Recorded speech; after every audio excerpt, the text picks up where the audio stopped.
Guys, I want to talk to you about the word problems we've been creating in class, and they involve substitution and solving systems. So Logan goes to the Whole Foods and buys 46 total items. Coke is $2, Lay's potato chips is $4. If Logan spends $124, how many of each item does he buy? So first step number 1, the steps are in red.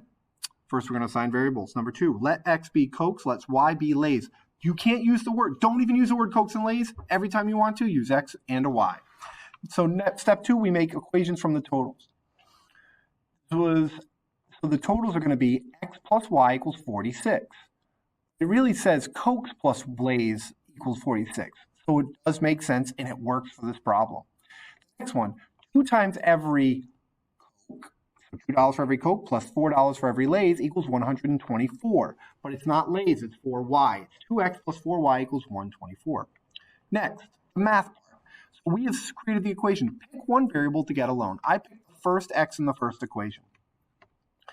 I moved the Y to the other side, and I got X equals 46 minus Y. And then I plugged that in for the other equation's X. Now we get 2 times the quantity 46 minus Y plus 4Y equals 124.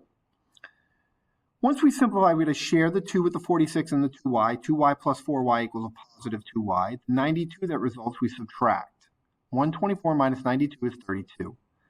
Divide both sides by 2, y equals 16. Plug it into one of the original equations. I picked the first one. X plus y equals 46 becomes X plus 16 equals 46 equals 30. Final step, step number 4. Write your answer in a complete sentence that makes sense. Logan bought 30 Cokes and 16 Lay's.